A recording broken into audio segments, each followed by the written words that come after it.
Hi everyone, welcome to another episode of the Teacher's Point of View. We've got a special lad on this episode. We've got Kayhan Ali, who's a student at a school in North London. He's on this incredible journey, and we've actually met because he applied onto the Pupil Entrepreneur competition. He's obviously got this fantastic idea in terms of what he feels the students of the UK are kind of missing out on. I mean, Kayhan, I don't want to spoil it really. Why don't you kind of introduce yourself and explain the kind of journey you've been on as a student? Hello everyone. My name is Kayhan Ali, and I'm 17. And like TJ said, I'm sort of on this new journey, and I've sort of been on this for nearly a year now. It sort of opened my eyes up to just sort of how the education system has really let young people down. So I'd probably say that it started probably about July last year, when I got elected as the second ever young mayor of Enfield. And I have been deeply passionate for politics for about 3 years now. And you know, I've loved politics. I read the news every day and I watch it, and I love current affairs. So me sort of becoming young mayor was a big step for me to try and reach my end goal, which is to be, you know, Prime Minister one day. So ever since I've been elected young mayor, I've been working with the council, I've been working with mental health groups, I've been working with the police, and now we're sort of doing two projects before my term ends in May, when the mayor elections are. So that has sort of set me off on this new journey to help young people to try and break the stereotypes and the stigma, and you know, break that status quo that we have of sort of just going through the education system, you know, getting taught everything you need to know, your algebra, your science, your English, all this, that, going off to do your A-levels, doing that, going off to university, blah, blah, blah, the sort of normal route. And I wanted to change that. So in January 2021, one night I was sitting there and I thought to myself, I want to do something, and I want this to be a long-term thing that I can sort of call my baby, and that I can have that will last my career. And I was sitting there one day and I was talking to my girlfriend and I said, what am I going to do? And she said, I have no clue. So we just sat there, and probably for a week we just threw around ideas, and you know, she told me, no, that's rubbish, no, that's rubbish, no, that's rubbish. And then in one day I was in the shower and the idea came to me. I got out and I called her and I was like, I have this amazing idea. And that's how we sort of formed Dream It Youth. And the unique thing about Dream It Youth, and it's our motto, is it's for the youth, by the youth. So all 5 of us that run it, including myself, we're all 16 to 17-year-olds. We're all young people who believe in social change, in community change, and in giving young people, you know, a voice and giving young people the power. So the original idea of Dream It Youth is to create an educational booklet for young people, and we're aiming at year 6 first, on politics and economics. And the reason we chose those 2 subjects is they're probably the least taught unless you pick them, but they're probably the most important. You know, with everything that's going on right now, with Brexit, with coronavirus, with the way our government is dealing everything, and you know, all the things, allegations, and just everything that is going on in politics right now, it is more important now than ever for young people to understand that, for young people to understand what is going on, to understand how the government runs. And then on the flip side, you know, with everything that's happened again with Brexit and Corona, you know, with the, you know, we're probably going to go into another recession, the economic impact that, you know, that everything has had on us. You know, young people don't realize that, great, you know, the government is spending 700 billion on saving the economy and saving the country, great. But they don't realize that in 10, 20 years, we're going to be the ones that are paying that off in our taxes. You know, that's something that young people need to know. They need to know that actually, if you have an 80 grand job, you're only getting about 40 grand of it because of the tax brackets. You know, they think, oh, you've got an 8 grand job, I'm rich, that's perfect. But they just don't understand of sort of the real world. And I think you learn too late. If you go to university, you learn too late how to live on your own, how to cook for yourself, how to feed yourself, how to, you know, pay rent, pay electricity bill, pay gas bill. You don't get taught it. So that's the main thing that we stand for. We want to educate young people and essentially give them a voice and give them a platform to bring about social change. Love it, mate. I love your passion. I mean, we've obviously had a few conversations about kind of what you want to do and the project you're working on. I mean, it's incredible that at such a young age you have so much drive to try to make a social impact on society. Well, in terms of, obviously, just before we go on to Dream It Youth, obviously you've kind of given us an understanding of what it is, but what kind of got you into politics, and how did you end up like becoming the young mayor or the second young mayor for Enfield? So I got into politics in year 9, and so my school does the way our GCSEs work is a bit different. We did 2 GCSEs earlier than everyone else, so we do 2 in year 9 and then the normal sort of 11 or 12 in year 11. And the 2 I picked, at this time I was really interested in acting, so I picked acting and this new subject called citizenship that I'd never heard of. I was like, what is this? And it was sort of politics and economics, you know, simpled down a bit and brought into one subject. So I was like, yeah, why not? Let's try it.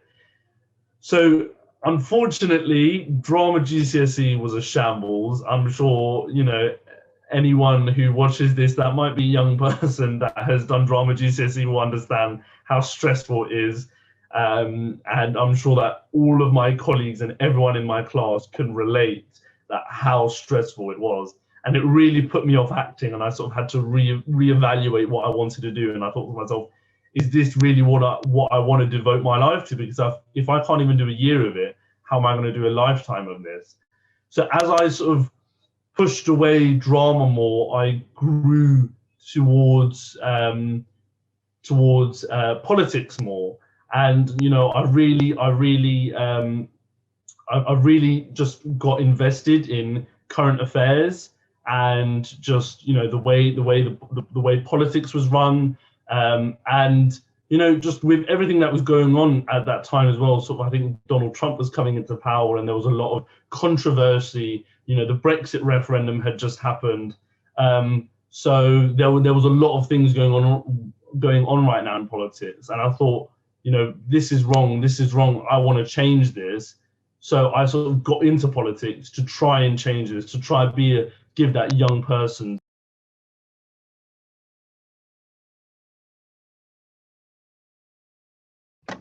Give that young person what, sorry? Oh, sorry. I said, and to give young people their sort of, you know, make their opinion heard. Yeah, lovely, man. I mean, it's, and then how did you end up becoming the young mayor of Enfield? So when was it? It was probably January 2020. I joined the Youth Parliament of Enfield, and so that was offered to me from school. I had to read speeches and I had to, you know, get elected, and that was sort of my first step. And after that, after doing a couple months, they then opened up the position of young mayor, and I thought, you know what, let me go for it. And you know, I didn't really think of anything. I didn't think I'd get it. I just thought, you know, it might be a good step.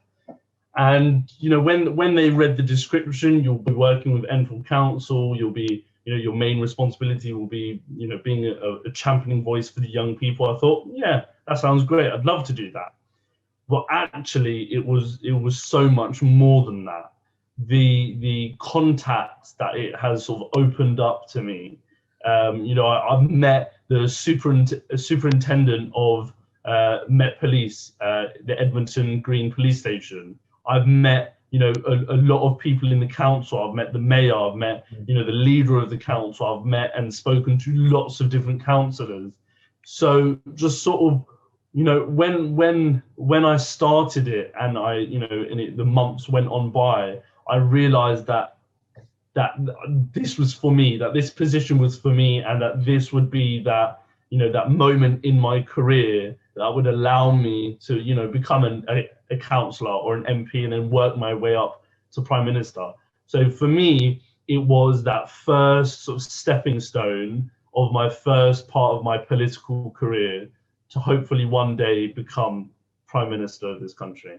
Lovely, man. I mean, you're obviously so passionate, and I love your enthusiasm. I mean, you don't hear it from a young individual that they want to become a young prime minister. So it's fantastic to obviously hear. It's really infectious, actually. I mean, so in terms of, obviously, let's say hypothetically we forward time a little bit, and you do become prime minister. What do you want to change personally yourself? So I've always said this to myself, and you know what? Tonight after this, I'll do this. I've always said that I wanted to make a list of all the policies that I believe in, and as I go on in my political career, all the things that I'll stay passionate to. And when it comes to the key beliefs,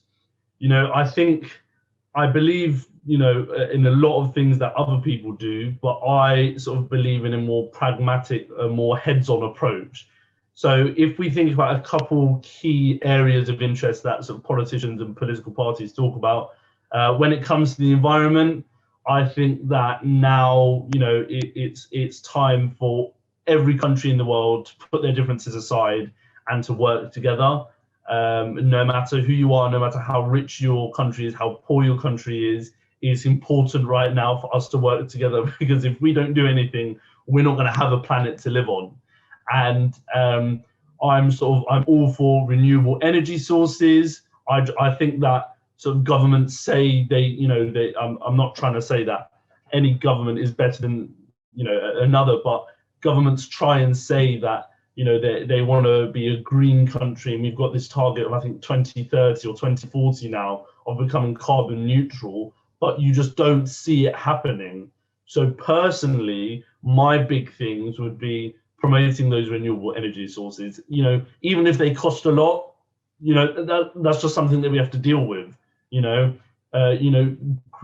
mean, we have one of the largest amount of wind turbines in this country in the world. So just continuing solar panels, getting more people to put solar panels on their houses, just sort of creating that carbon neutral environment with a more heads-on approach is what I believe in. And then sort of combined with that, I'm very passionate when it sort of comes to animal rights. I mean, as you can probably see in the picture behind me, I had a cat, bless her, she passed away in October. And, ever since then, I've realized just how we treat animals and how we should treat them with more kindness, that we really don't deserve them. So that is something that I'm really passionate about. When it comes to, knife crime and sort of police stop and search, I think that everything that everyone is doing right now, and this is a very big statement, I think everything that everyone's doing is wrong. I don't think, I haven't seen anyone taking the correct approach, in my opinion. I haven't seen anyone trying to tackle this correctly. Everyone tries to tackle with, issues with crime and safety with more police, more security cameras. But at the end of the day, what happened with, Sarah Everard, that was from a police officer on a well-lit road, probably with some security cameras around. So I don't think that is, the way forward now. I think we need to put our heads down and come up with a new approach to get young people off the streets, out of gangs, and out of crime. Yeah, I agree. I think there needs to be a lot of work. I mean, when you say everyone, are you referring to the politicians or the people in power?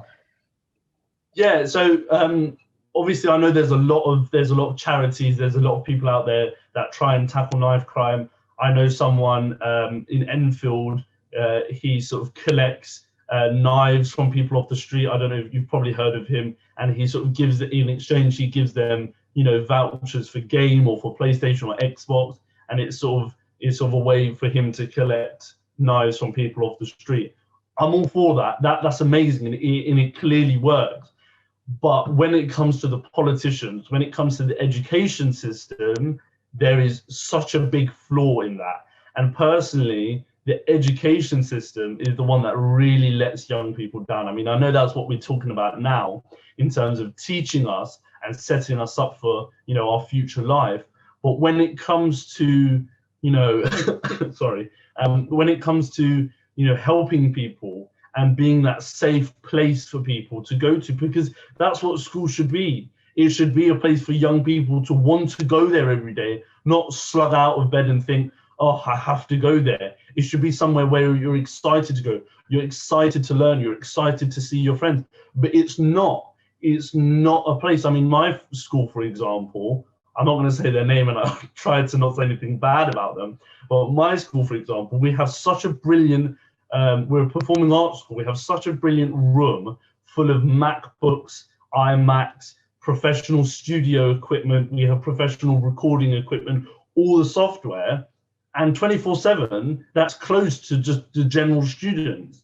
And you think a lot of boys and girls, my age and younger, are interested in making music. They're interested, they play instruments. They're interested in rap, whatever. And if you think about the school opening that up to them, you would realize that instead of these young people going and just, not going home because they don't want to, or going around getting involved in gangs, and I'm not saying all of them do, but if school was a place for them to stay, if they could go after school and make their music, record their music, use the software to make some beats, it would make them think, right, school is that sort of home for me. And that's what school should be. School should be a second home for students, to keep them safe, and to educate them, but it's not. Yeah, it's interesting. I mean, obviously, we've had conversations, and many people that will probably be watching or listening to this will know that I'm on this fight to try to change education. And I do genuinely believe we let children down and students down in the respect to, we teach them we teach them very generic things. I mean, we're still teaching quadratic equations to children that are never going to do maths, and I think there needs to be a level where you're taught the basics 100%. You need to know how to work your basic numeracy. Need to know how to read and write. You need to know how the science of the world works. It increases your imagination, your exploration, and your logic. But ultimately, there needs to be a point where students are taught that by a certain age, and then students are allowed to kind of pursue their passions and kind of be given the platform to go and excel. I mean, from your perspective, where do you think education is specifically letting children down? So I agree with that point, and probably that is one of the main things where education is letting people down. I mean, the fact that I've never been a maths person. Ask anyone that knows me. I absolutely hate maths. I'm terrible at it. I was never good at sort of quick maths or mental maths. I hated it. The thought of maths was the worst thing. And literally for 5 years, obviously from primary school, but I like primary school maths because I was good at it. But for 5 years, from year 7 to year 11, having to do maths, about 5 times a week, when I knew that I would not be using Pythagoras theorem or quadratic equations or algebra the way that they teach me, that let me down, because I had to force myself into a classroom of people that I felt were smarter than me. I had to force myself into situations where I was putting my hand up saying, I understand it, because I was too afraid to turn around and say, I don't understand it because I might look stupid. To force that on a child just so they can write a little test in 1 hour and then that's it, that's their result, bish bash boss, they're not doing maths anymore, that lets that young person down. For me, Year 7 and 8, you know, maybe even stretching to year 9, I would be more than happy doing maths. But when you know I'm getting ready for my exams, year 10 and 11, and they're pushing these maths on me that I'm not going to use, you know, I just found it a waste of time, because I was stressing over a subject that I knew in 10 years I wouldn't be doing, because in 10 years I'm not going to be sitting there trying to use Pythagoras theorem, or work out a quadratic equation. I knew that, and yet I still had to, you know, take myself to that lesson every day to do it, and I had to force myself through a very uncomfortable situation. So I think we just, like you said, you need to know that knowledge. It makes you a smarter person, but I think there's a point where we should say, right, that's enough. If you don't want to do it anymore, that's fine. But if you think this is necessary for your career, perfect. And, you know, the other main, I'd probably say that they're 50-50. That is 50%. And the other 50% that is letting young people down, and, you know, I've always found this a bit controversial, is exams. I've always been, again, I've been someone who's struggled with exams. I'm perfectly fine before. I'm perfectly fine in the classroom, getting on with my work. But as soon as a teacher says, right, you've got a test, right, you've got exam, in silent conditions, sit down, don't talk to anyone, don't cheat, do this, I'm going to test your knowledge. Yeah, it just creeps me the hell out. I get so worried, and, you know, I end up, you know, failing, or I end up doing bad. And that just puts my mental health down even more. So I think to teach young people 5 years worth of work and put them in three exams for 1 hour each, and that's how they test your knowledge over for 5 years. You know, what if I go in and I'm having a bad day that day? But that's it. That's, you know, potentially my future lost, because I failed one exam. And it's just crazy how, because let's be honest, and I'm sure you can agree with me on this, in the real working world, no one's going to say to you, right, you've been at this business for 10 years now, sit down, here's an exam paper, I'm going to test you on everything you learn. That's not how it works in the real world. You know, it's practical. It's, you know, what are you doing with this knowledge? Are you, you know, benefiting the company? Are you helping the business? Are you actually doing your job well enough for us to keep you? And that's how it should be. I mean, in the COVID-19 pandemic has really highlighted that idea of, do we need exams? You know, they've been cancelled for 2 years now. I had to suffer that terrible exam grading system algorithm, and unfortunately I was one of them who got, you know, badly hit. I got hit by it terribly. Just to give you an example, in case you haven't heard any, in RE, you know, I've always enjoyed RE. I think it's such an excellent subject, and I was getting sort of 6s and 7s, which is A's and B's, you know, sustained throughout my year 11. And then suddenly my exams finished, that's it. I get my, you know, exam results, and I get a 4, which is, I've just scraped a C. You know, for me then to see that, it thinks I've just wasted 5 years of my life studying for what? So I definitely think now that the new way forward should be teacher predicted grades, small assessments now and again, maybe after one topic. But I think the teachers know us the best. The teachers know where we should be. And I personally think that is the new way forward. Yeah, it's very interesting, mate. I think I'm very much believing what you're saying. I think exams, in my opinion, are a little bit dated. I think in the real world, in the 21st century, you're not often sitting there for an hour and a half, and sitting there in silence by yourself and regurgitating information you've learned over a course of a period of 2 to 3 to 5 years. So I completely agree. And even myself as an employer, when I'm looking for employees, the last thing I look at is grades. I interview everybody that wants to apply for the job, and then I take them on their merits and them on face value, and I look for the gem in the rough, the diamond in the rough. And I think, like, what unfortunately happens with exams is those people that are academically really smart or that do really well in exams, they go on to look like they're doing really well.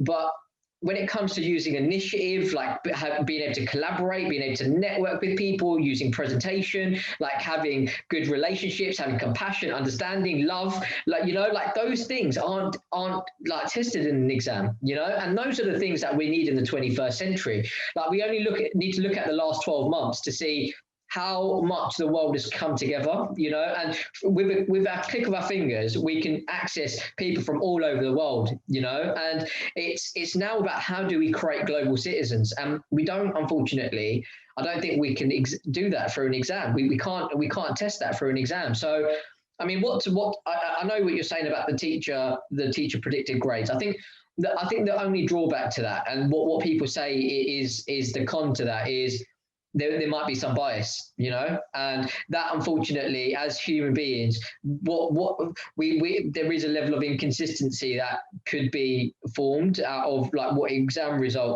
results we give students. I mean, what are your views on that, and what's the kind of alternative? Yeah, I mean, I completely agree. And with what you were saying before, when you said that you rarely look at grades last. Just to build on that, it is very evident to see that now with the growing amount of apprenticeships, you know, degree apprenticeships. You know, you think, so the one I want to do is a degree apprenticeship with the Bank of England doing economics in Kent University. You think, oh my God, he's going to go work with the Bank of England and do a degree in economics. In Kent University, you're going to think, oh my God, he should have to get A stars or A's in his A levels to access this. But actually, the entry requirements are 3 C's. And that just shows you that they don't really care about whether you do well or not in your A levels. They just want to see that you have that work experience. They want to see that you can benefit their company that they run, that you can benefit their business and just be a good employee and do your job well. So I think now we're shifting towards that, you know, that ideology of, you know, work experience over exams results, which was before, you know, exam results trumped work experience. But, you know, like you said about the grading system, 100% agree. You know, there's always going to be, you know, bias. There's, you know, nothing we can do about that. And I'd probably say if we were to say no to the teacher predicted grade, that, you know, that's fair. But then I would say that there had to be some, you know, large changes to the exam system. There should be, you know, one thing that they used to have in schools, which I think Michael Gove changed in about 2015, if I'm correct, or earlier, is that after one chunk or one topic, you would have a little assessment, and then after another topic, you'd have a little assessment, and those would sort of come together then to form somewhat of your grade. So I definitely think that is more beneficial. So, you know, let's take my A-level, I do A-level history. I have 3 topics: Russia, civil rights, and Tudors. So after every topic in every little subtopic, I would do a little test. And then overall, you know, it would combine to give me a grade for one of those big topics. And overall, those 3 topics would combine to give me my grade. That's better than teaching me everything for 2 years, 3 different topics, 3 different time periods over hundreds of years, and then say in 2 hours, you know, 2-hour exams, right, remember what you did in September of 2020. But I'm sitting here in 2022 trying to remember what I did. So just you know, modifications of testing young people after they've done it. There's no point in testing someone 5 years or 2 years or 3 years after they've studied something, because how are they expected to remember that?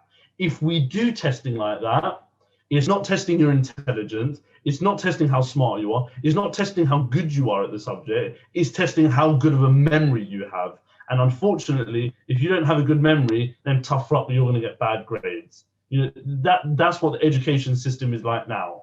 So I definitely think smaller exams over a period of time, multiple exams after every topic is 10 times better than the way the exam system is now. Yeah, it's really interesting. I mean, there's I spoke to a head teacher from a school in Japan, and what they do is they have a form of assessment. So what they do is that the students will sit at a computer, they'll be given a case study, and then the students are allowed to use Google, use like collaboration, whatever they want to do, and basically go and analyze that information, and then kind of come up with an answer. Opposed to you learning information and memorizing information, you're based on like how you interpretate that information and what you do with it. Do you think that's something that would be more viable? Yeah, I mean, 100%. If you give, it doesn't even have to be a piece of information. Even if you because there's those key skills that we don't get tested on, and that comes down to collaboration, communication, listening. Though we don't get tested on them in exams. So even if there was, I don't know, they sort of gave a group of 6 people a problem to solve, or an idea that they had to come up with. We gave 6 young people, we said, right, we want you to put your brains together. You all do different subjects, you all have different passions, put your brains together, talk to each other, and I don't know, think of a new technology that could, change the way, the energy system works and would help the environment. Let's say you've got one young person who's interested in science, one in maths, one in art, one in drama, one in politics, one in economics. Them putting their brains together. So you've got the science one designing it, how it would work. You've got the maths one helping in as well. You've got the economics one looking at the costs of it, how much it would cost, how much you would sell it to see whether it is a good product. Sorry. You've got the arts person, creating the sort of the photography or the posters or the presentations or the videos to promote your product. You've got the drama person that is, will be able to give speeches, that will be able to talk to people, that will be able to present your idea. All those people, yeah, you might think they'll do terribly in a group together, but actually, if they all put their minds together, if they all looked at their passions, they would probably be able to come up with such an amazing product.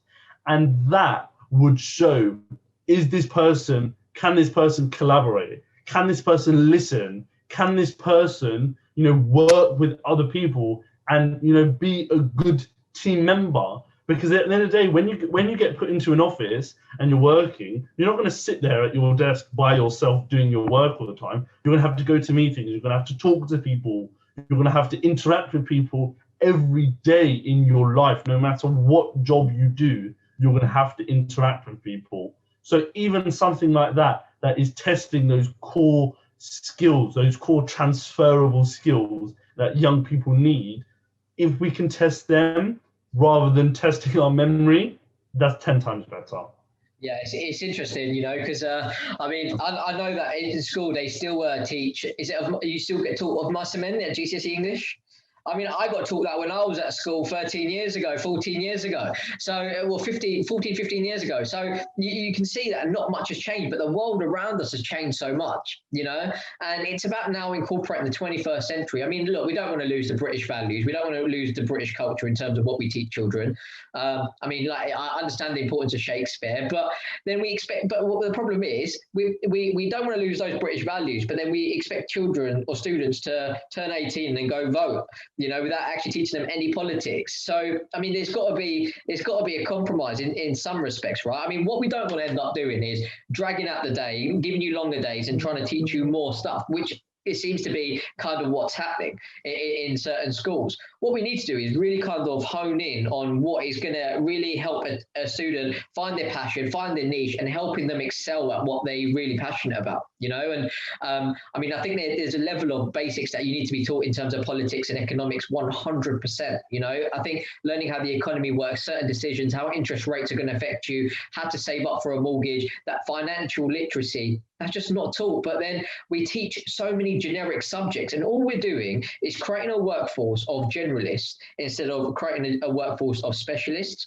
And unfortunately, what us employers want aren't people that are okay at everything. We want people that are specifically brilliant at stuff, you know? And I think there were statistics showing that a couple of years ago, there were 226,000 vacancies in the UK without the right skilled labour for those vacancies, you know? And that's because we are still using an education system that is very much dated to the Victorian times. You know, there's still some teachers or some schools, and it's not yours in particular, but there are some schools that still believe that you stand at the front of the classroom and teach all children the same way, and they all learn the same way. Unfortunately, the world has changed so much, and that's just not the case. You know, everyone's an individual, everyone's got intrinsic motivators, everyone like ticks in a complete different way. So it's about challenging individuals to fulfill their potential, you know, and I think that's where we're really letting children down.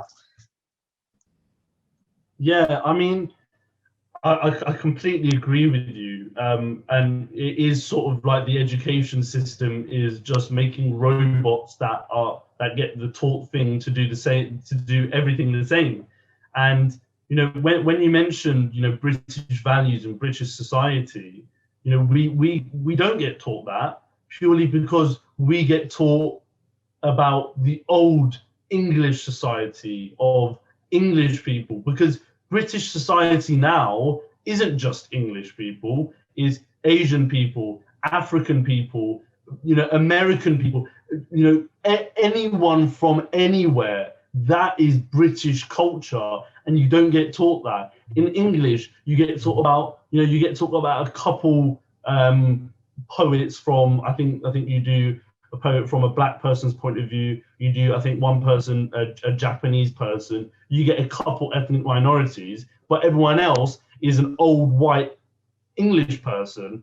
And as much as they might be important, as much as Shakespeare, you know, bless him, as much as he might be, you know, a really famous person in his country, he's not as important anymore. No one speaks the same language as he speaks, you know, back then. And that isn't the British society. That isn't English culture anymore. English and British culture is multiculturalism, learning about everyone, learning about different societies and different cultures. Because when you go into you know, work, you're going to meet with different people from all over the world, from people from all aspects of community, rich, poor, white, black, brown, whatever. You're going to meet them.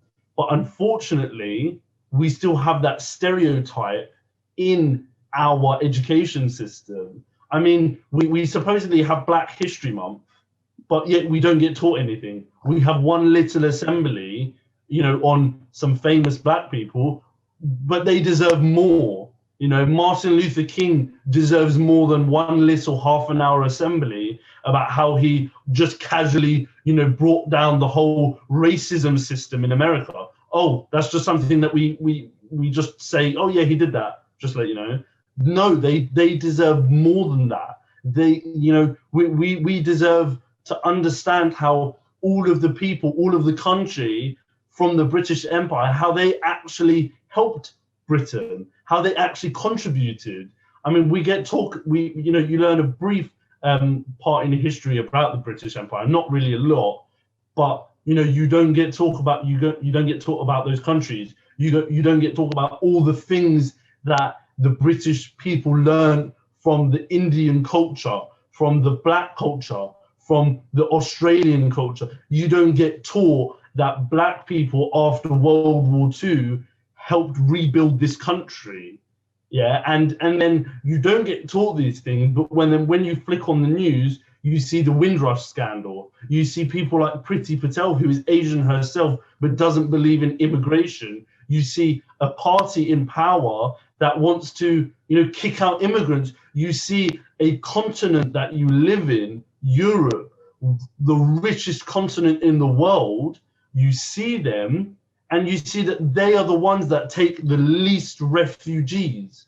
Yeah, you see other countries like Turkey, Morocco, Lebanon, Algeria taking millions of refugees every year, and they're poorer nations, and we don't deserve to get taught about them. Why do I not know that my country that I come from, Turkey, why do I not know that they take millions of refugees, and yet this country only takes thousands? It's just key information like that makes up our British culture. British culture now is no longer white people. It's no longer just white people. It's black people, it's brown people, it's white people, it's everyone, because Britain, the UK, is one of the most multicultural countries in the world. You can walk down one road and you can see a Turkish shop, a Bengali shop, an Indian restaurant, a Jamaican restaurant. You don't get that in other parts of the world. But why aren't we taught about these cultures that make up our country? That's what I want to know. So Boris Johnson, if you're watching this, I'd like a response to that question, please. Yeah, and if you don't, Boris, he's going to come for your job in a couple of years, so you better respond. No, Kayhan, I mean, you've obviously got so much passion, and you're bang on the money. It's I feel like often as adults we don't give students a voice. I think often we very much kind of try to dictate what we believe, and we expect children to come to our level, when in fact, actually, the world has changed so much, and it's about empowering students, right? And it's, I think the role of the teacher has changed in some respects. They're no longer just to be there to teach you information, because you can do that from Google in a couple of seconds off your phone. It's about facilitating information and empowering students to be lifelong learners. I think, like, even when you were talking earlier about kind of learning stuff for 5 years and even getting tested after each section or after each module, actually, the problem with that in some respects is you're still going to forget it after the assessment, right? I mean, it's about how do we create lifelong learners? How do we instill a level of passion into you about a certain subject that you want to go out and go learn it and continue to learn it even after your time at school, And that is, in my opinion, what the future of education needs to be moving towards. And right now, I think we're very much still stuck in the way that we need to be teaching you loads of content, right? Driving content into you for you to pass an exam. Now, one of the things that you touched on was mental health and the way that it affects students, like in particular if you're having a bad day or you're feeling anxious. I mean, just walk us through what that does to your mental health. Yeah, I mean, from day one in year 7, it's they don't give you a break. And I'm not saying that that's the teacher's fault. Sometimes it is, sometimes it isn't. I'm saying that's the education system's fault.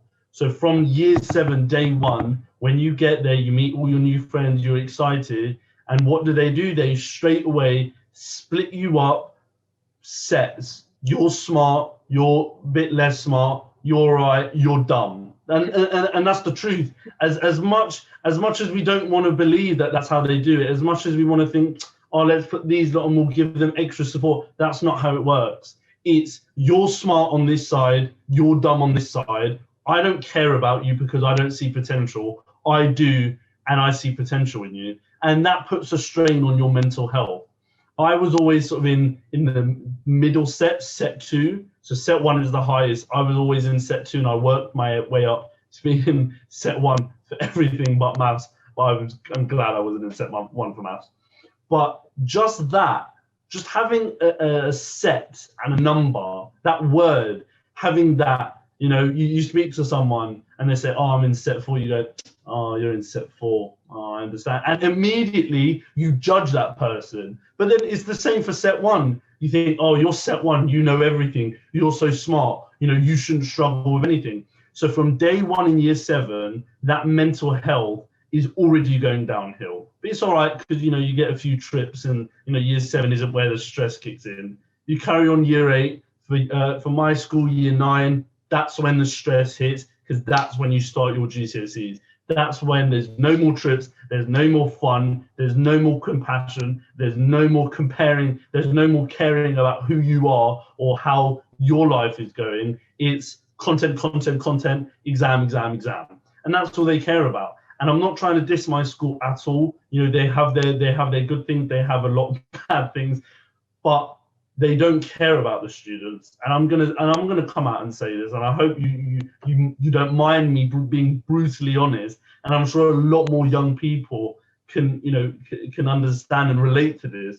They don't care about us as human beings. The education system doesn't care about you. It cares about that result. It cares about that little slip of paper that has a list of numbers. It cares about your university that you get into. It cares about how you make your school look good. And that is how your mental health as a student crumbles, when you're being forced every day for years on years on years. Learn this, remember this, learn this, remember this. That's all you get taught. No one ever will stop and say, how are you? How's your day been? And those odd chances you get that little assembly from the teacher who knows nothing about mental health and just volunteered for no reason, when they stand up and they say, right, we're going to talk about mental health today, and they put up a nice little PowerPoint that they use every single year for your entire life, and they say, here's some things to do: get some sleep, drink some water, eat some food. And you're sitting there, you're thinking, I can't sleep, I don't want to eat, I don't want to drink. Yeah. And these people are saying that is what you should be doing. That doesn't help your mental health at all. And one of the things that I am working with the council on right now, I won't share too much, is something of getting those those tips out to young people, but the ones that they haven't heard, the ones that people are almost afraid to say to young people. A lot of young people go shopping. I'm going to Westfield on Saturday, I can't bloody wait, I'm gonna go spend all my savings. And as much as our parents might say that's terrible, as they might say it's terrible, and as much as someone might think that's terrible, in fact there is so many positive things about that. I'm going out, I'm getting some fresh air, I'm going out, I'm getting some exercise, because I'm going to be doing about 14,000 steps. I'm going to be exploring the city I live in. I believe that if we're going to give tips to young people about their mental health, their own mental health, they shouldn't be the generic tips of get some sleep, go to bed early, turn off your phone, drink water, eat food, because that is the most useless nonsense ever. And when you tell that to a young person, it's going to they immediately go and switch off, and they're not going to listen to you, they're not going to respect you. That's it, because you're trying to tell them to deal with their mental health, but you're giving them the worst tips ever. We should be telling young people, go out with your friends, go to central London. I mean, I live in Enfield, I literally take 2 trains and I'm in central London. Why am I not being recommended to go central London, to go around looking at Chinatown, looking at the Shard, looking at the London Eye, London Dungeons? Don't do that, they're scary. Looking at just the history of London. Why aren't we told to do that? Instead, we're told to just eat some food and get some sleep. We should be told to go to Power League with our friends. We should be told to, if you have enough money and can afford it, sign up to a gym and go to the gym. We should be told to go out shopping with our friends and interact with people, because they're the things that young people want to do, and they're the things that help young people. They're the things that we should be telling them. Go out and do it. It's fine. Not get some food, get some sleep. Yeah, I mean, I love your passion, man. I mean, you're one of the most enthusiastic 17-year-olds I've ever met, in fairness to you. And yeah, I mean, you're absolutely banging the money. I think mental health is such an important aspect of any human being, right? I mean, I've got a nephew that is brilliant at school. I mean, academically, he's very smart. He's gonna go and do phenomenally well. He's gonna get all A's, but he basically applied to Warwick. He was crushed because they rejected him, even though like he's got all A's, right? And it's And the thing is, I say to him, I'm like, but you work so hard, you're so disciplined, and you do really well in your exams. But what are you doing it for? You know, and he doesn't know. Like, he doesn't know. He thinks he's going to get a degree and he's going to get a job. But what's the end goal? Like, what's your purpose? I mean, like, it's all great, like earning 100 grand a year. But if you're going to be super unhappy, become a drug addict, become like someone that is dependent on external factors to be happy, you're never going to be happy. You know, and like, I think there needs to be a level of emotional intelligence coaching that is embedded into what we teach children, not just a 30-minute assembly, like you said.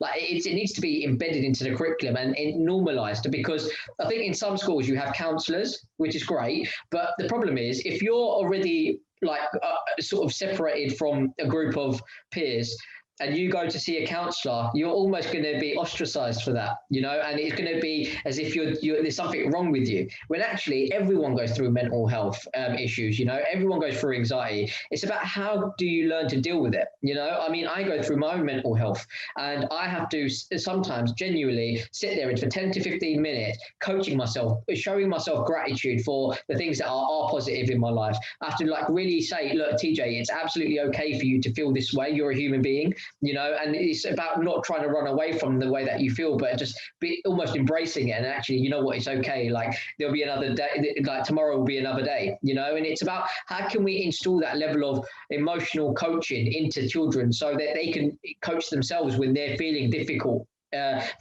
situations. And I think that's where we kind of let children down, unfortunately. Like, we're so focused on content and passing exams that we put mental health second, you know. But we don't just do it to students, we do it to teachers. Like, there's so much pressure from above. Like, and I'm not talking from head teachers, I'm talking from Gavin Williamson from Ofsted. There's so much pressure on schools that they have to tick the boxes to make sure that they keep their job in some respects, you know. And unfortunately, it's a domino effect. It kind of comes from the top and it falls onto students. And what we end up having is billions of pounds spent every single year on mental health, whereas it could be reduced massively if we just start teaching children from primary school on how to deal with their emotions when they're in a certain situation, you know? So, yeah, look, I completely agree with you. I mean, because we've been talking for a while, so I don't want to keep you too long, Kyle. I can speak to you forever, and obviously we'll continue our conversation outside, but what would you like to see in the next 10 years in education to really support the youth? Yeah, I mean, there's a lot I want to see, and you know, to do with mental health. I'll talk about mental health first. What you said, completely true. And you know, I think a lot of that comes down to, you know, a big part of mental health is the C word, crying. A lot of people don't like to use that word, and out of all the lovely, boring mental health assemblies I've had in my life, they have never, ever in my life ever said the C word of crying. And in fact, you know, crying is actually quite a good way to just get out your emotions. You know, it might not be the best way if you just sit there crying alone all the time, but everyone cries, everyone needs a good cry. And you know, nothing is wrong with having a good cry. Trust me, I know. You know, it's okay, and we need to normalize that. And especially when it comes to boys, I'm not saying girls have it easy with all the sort of stereotypes of how a girl should look and that lack of body positivity in the world. It is hard enough for girls. You know, I genuinely applaud girls on, you know, how they get through a day, you know, as a girl. But as a boy, you're supposed to be that strong man who doesn't cry, who doesn't show their emotion. But you know, then that reflects onto you, you know. And I'm going to be honest, only recently, ever since I've got a girlfriend, I've actually sort of been I've got better at displaying my emotions. And she has pointed out to me, you know, why do you feel the need to keep your emotions locked up in a chest? Why do you just do it yourself? Why do you deal with it yourself? And it's because of that idea that if you have a mental breakdown and you start crying as a boy in school, all the other boys in your classroom are going to laugh at you. It's that idea of, you know, if you're not into sport, you know, if you're not into, you know, the normal things that are for men and for boys, you're weird. I had a boy tell me the other day, I'm weird for carrying this in my school bag. This is a bunch of coloured pens that I use to help with my schoolwork and revisions, and I got called weird and a weird boy for carrying that, and that just makes you think. Hold on a second. I can't carry a bunch of coloured pens because that makes me less of a boy. That makes me less of a man. But it doesn't. So one thing that I would want to see in the next 10 years for education is the shift on mental health is more important than success. Because if you can't control your mental health, you ain't going to get no success. Yeah. And if you do get success, it's not going to be for long, because that mental health is going to come and stab you in the back. So I would want to see massive change in mental health, more help. I mean, before the Easter holidays, I had a meeting, an assembly in school about this great free NHS therapy that young people can get. And as soon as it was over, my form tutor said, how does everyone think of that? Was it good? And I put my hand up and I said, bit too late. Where have they been for the past 5 years of my life? Where have they been when I've been crying because I've done terribly on an exam paper? And now they're offering it to me now when I'm in year 12, when I've already gone through all this stress.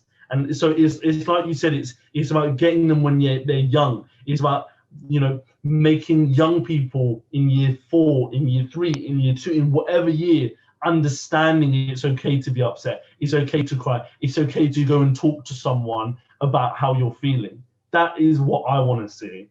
And then the other side of that, what I would also want to see is young people being taught things that they actually need to know, being taught more productive things, more things that they're going to use every day in their life, how to save, how to open a mortgage. I didn't even know what a mortgage was in year 7. I thought it was just a stupid looking word because it had a T in it that you don't pronounce. It's just things like that we should know, but you don't get taught. Because when you get shipped off to university, which is what they want, which is what a lot of schools want and parents want, when you get shipped off to university, you're going to have to think about student accommodation. You're going to have to think about food budget. You're going to have to think about this, that, bills, whatever, car, whatever. And you don't get taught that. And you're thinking, I've just been thrown into this £9,000 a year commitment, and I don't know anything about how to save money.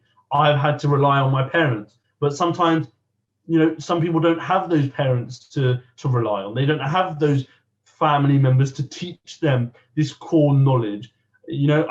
Luckily my sister went to university. She did a degree in neuroscience. And because my parents always taught her the value of money and how to take care of herself, whether that's cooking or cleaning or ironing or whatever, usually when you think of a uni budget, you think of pot noodles, you think of, microwave meals. My sister was having full-blown roast meals. She probably ate better food than I do. And, it's just knowledge like that to set young people up in the right path for their life. It's so when someone gets an apprenticeship and they see 21 grand and they think, hold on a second, I'm going to get 21 grand a year. It teaches them, right, I'm going to save this much. I know I need to pay this much for my car insurance. I need to pay this much for my phone bill every month. So I'm going to save this much, spend this much, and then there you go. That's how I budget my money. So it's just things like that. That's what I want to see. I want to see more practical knowledge and skills, transferable skills, being taught to young people, because at the end of the day, that's what we're going to get taught. And in those skills and in that more practical knowledge, we need to be taught of this new British society, of that multiculturalism, of that Black, Asian, white, whatever it is, Eastern European, American, from Australia, from Africa, wherever you are, from an island in the middle of nowhere, we need to be taught about how these people shape Britain, how they shape the United Kingdom, because at the end of the day, we wouldn't really be a United Kingdom if we didn't have all these different races and ethnic minorities and people living here. So they're the things that I want to see be changed, and I'm hoping that, you know, I can work together with you, with young people, with everyone I can to try and actually bring some of these changes around.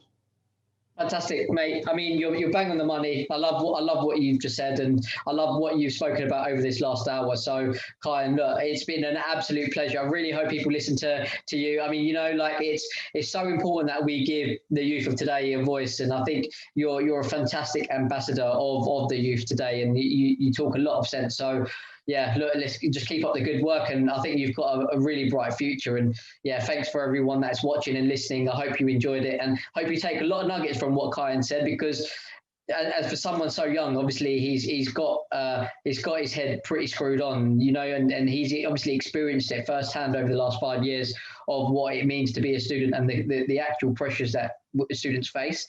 So yeah, Kayhan, thanks for your insight. Really appreciate you coming on, and looking forward to working with you, buddy. Yeah, thank you so much. And you know, anyone who watches, you know, I'm more than happy to work with anyone and just share my opinion. So, you know, thank you for this opportunity. Lovely, mate.